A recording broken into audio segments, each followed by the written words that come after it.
Welcome to the Milton Sharma Show, a show that describes a variety of subjects through the lens of civil discourse.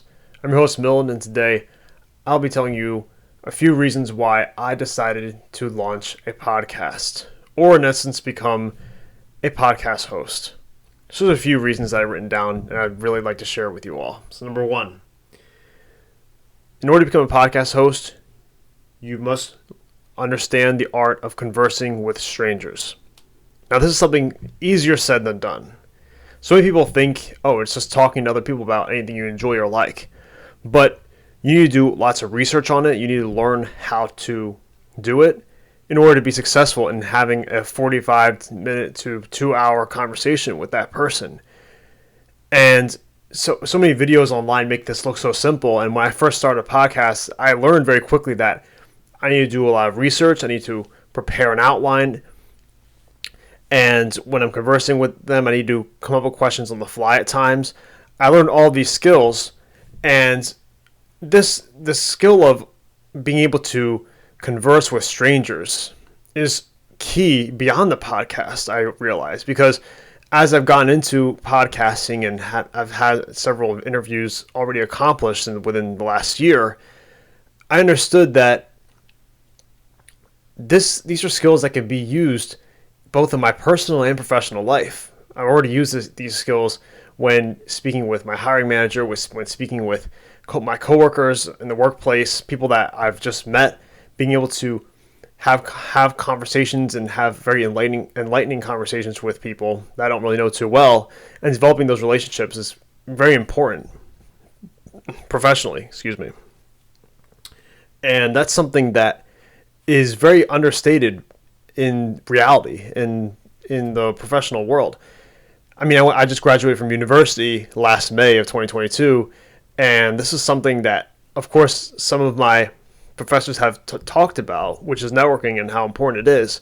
However, when you're studying, when you're taking classes, when you're studying with your peers, there's no classes on the art of getting along, to say it simply, or the art of getting along with people, networking. There's not really a class on it, per se. And if there is, it's very generalized and it's very just a PowerPoint presentation of how to talk to people. But actually doing it and practicing it.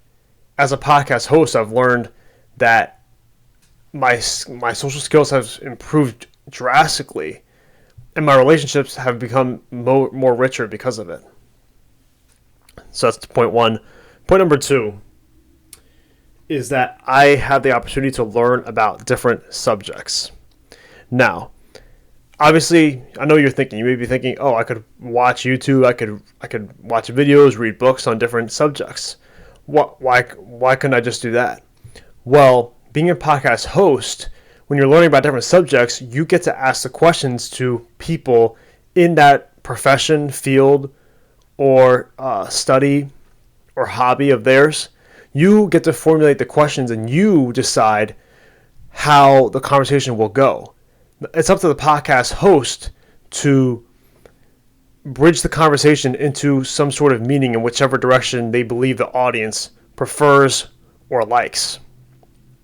And when I've noticed this, when guests have contacted me and asked me questions such as what would you like to know about me? Would you like to hear about my experience in the profession, or would you like to hear my experience getting into the field from adolescence to adulthood, how I broke through the barriers to be able to get to that where I needed to go to be able to pursue that. And I almost sat back in shock, and I thought to myself, wow, they're willing to trust me, the podcast host, with the ability to lead the conversation in whatever manner I choose. And that's something this influential power is fantastic, because, of course, when used effectively, it's fantastic because you get to gauge the conversation wherever you would like it to go, and you can ask questions in ways that you can't really find on YouTube, that you can't find in books, because on videos and interviews that you watch or books that you read, the agenda and the orientation of the perspective is already set. But when you decide how the orientation will be, you get to ask questions that you want to know. Then you learn more than you really can, more than anywhere else. I think that's a really beautiful thing. So that's number one. That's number two, excuse me. And number three, the reason I started this podcast is back in the year of 2020, obviously there was lots of divisions, both politically and racially. There was all sorts of things going on. I mean, with the pandemic starting and protests in the streets, and the political divisions being as divisive as I can remember in my lifetime as a 23-year-old, I want to start a podcast that was built on civil discourse. And that's why the tagline of the show is Crucial Conversations through Civil Discourse. And discussion of subjects through civil discourse. That's the reason I had that tagline, because I believe that civil discourse is something that was lacking, was majorly lacking in the year of 2020, when people were up in each other's necks, they were just yelling at each other. And as someone at university, I've seen it with the arguments between what policies we should have for the pandemic measures, what's too restrictive, what's not restrictive enough. There was all these back and forths and shutting off other people for their point of views. And I wanted to create a podcast, or I wanted to launch this podcast because I wanted to create room for people to speak their minds without being argumentative or without shutting them down, but just giving people an area to discuss their ideas, discuss their beliefs. And the beauty of doing that is not only are they allowed to share what their own belief or their own message is, but people on the other side may actually have common ground with someone they disagree with. And so oftentimes people are so quick to shut off the other side, to shut off the other opinion, hold their hands to their ears and say, I don't want to hear them at all. But the reality is, when you actually take the time to actually listen to the other side and not demonize the other side, you can learn a lot more than you can imagine.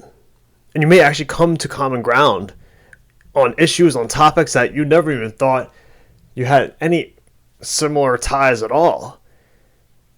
And I believe both sides, at least politically, are responsible for the demonizations of each other. That's for a video, that's for another subject. But overall, that's the reason I started this podcast. And that's what I believe is the beauty of podcasts in general and civilized debate, because it's something that is a formal area for people to discuss their values, topic of discussion, issues that they have on their mind. And I wanted to be a part of that. And especially someone in, I think, Gen Z, millennials, I believe that's missing. And seeing the rise in podcasts, the rise in popularity of it, I see why. And I want to be a part of that. So, subscribe below if you'd like to be a part of that and join my journey. No, I'm kidding. But I could make it to a self-promotional thing, now I think about it. But anyways, those are some of the reasons why I launched the podcast and why I became a podcast host. So, if you believe that this information, if you found any value in this information, first of all, please subscribe, like, and comment below. In the description section, you can click the link to listen to the show on any audio platform that you choose, or watch on YouTube in video format if you see me right now. And also follow on social media, and merchandise is in the link description. Thank you all for tuning in.